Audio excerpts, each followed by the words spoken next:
Voilà, le 2. Attends, je regarde où il est. Hop, voilà le 2. Le 3, il faut les allumer. Super. Attends, je les allume. Hop. Celui-là, il est allumé, c'est bon. Ok. Il est allumé, c'est bon.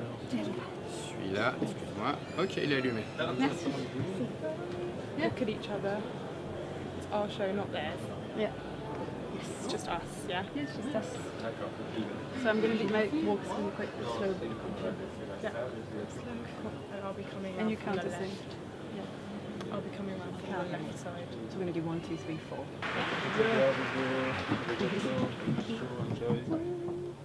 Ok, Ivan, elles arrivent.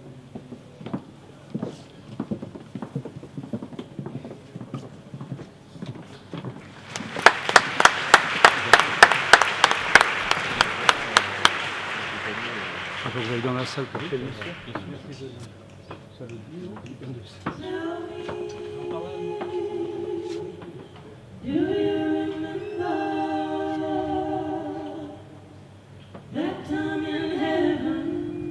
I've always sung, but I never focused on just singing.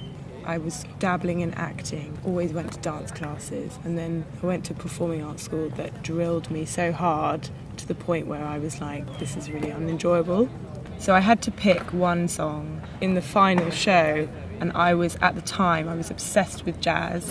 I was obsessed with Amy Winehouse, but I didn't want to pick anything contemporary because I just didn't think it had much depth. So I looked into Billie Holiday, and Strange Fruit came into it because it's such a challenging song to sing. I knew no one else would have picked it, and I knew only a few people will have heard it.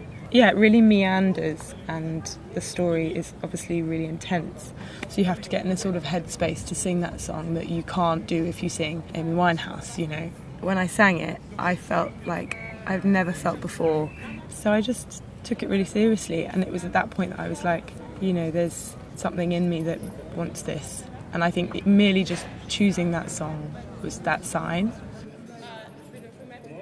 Well, I went to college at Burton-on-Trent, which is not far from where I'm from.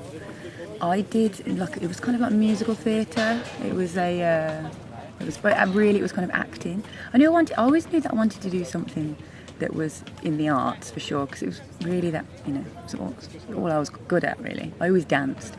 I always used to make up plays with my cousins, and we used to like make up shows and film ourselves. And I always sing, but actually singing was the thing I was most shy of. So when I went to college and did that, that was actually what made me realise I didn't want to do the acting and the dancing. I mean, I do love those things, still love to dance, but and I was like, I actually want to sing. I think that's all I want to do.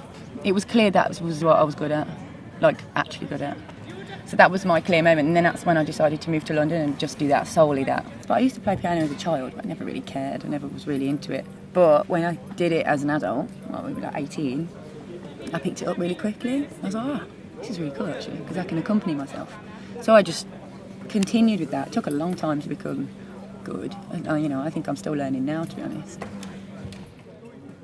I decided really early on that I was going to play the harp, and it was a very stern, confident decision. I just told my mum, I was 9, I was like, okay, now I'm going to play the harp. And that was it. I think it's something I always knew. I never decided it. It was just, that's what I was going to do. It's something I think you know. So I started renting my first harp when I was 9. It was a smaller harp, and I rented it for a few years. I think till I was 14. And then I discovered rock music, and I got really into it, and that's when I started asking myself, like, I think I need to learn guitar because I want to understand how this music works. I don't listen to classical music. I really like playing the harp, but I think I need to play rock and be cool, you know. So I quit the harp. I decided to quit, and I was going to learn guitar. And I was very confident about it, not bothered. I was like, you know, that's it, I'm quitting the harp. And the day we packed it to send it back, I was so sad. I think it was heartbreak. It was like a human relationship. And it just hit me, and I couldn't stop crying, and I was terribly sad. And that's when I knew, like, fuck, like, this instrument's so part of my life.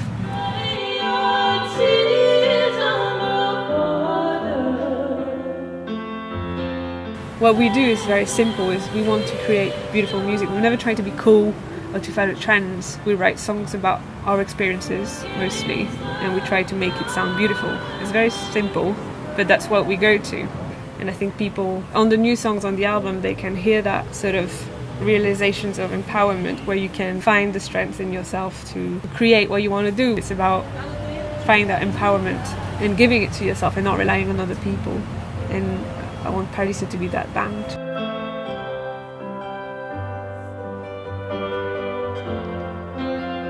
I actually think that any recovery for me comes from writing for any sort of scenario. And once I've written a song or written the lyrics, there's something that just flies out of me, and then I've like grown in some way.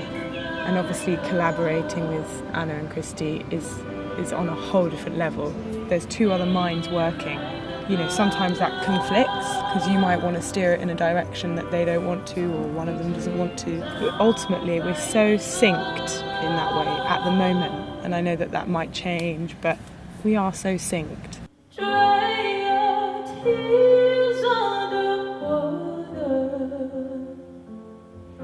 I've felt more excited about this music than I have about any other music that we've been writing. I think for me, it's because we all have the same involvement. We're a proper team. We all listen to each other's ideas. We all know each other's strengths. And it just makes a fabulous sound. I think I've probably always wanted to be able to make. I think we've got a bit of an element of everybody in there. You know what I mean? Would you dare to die?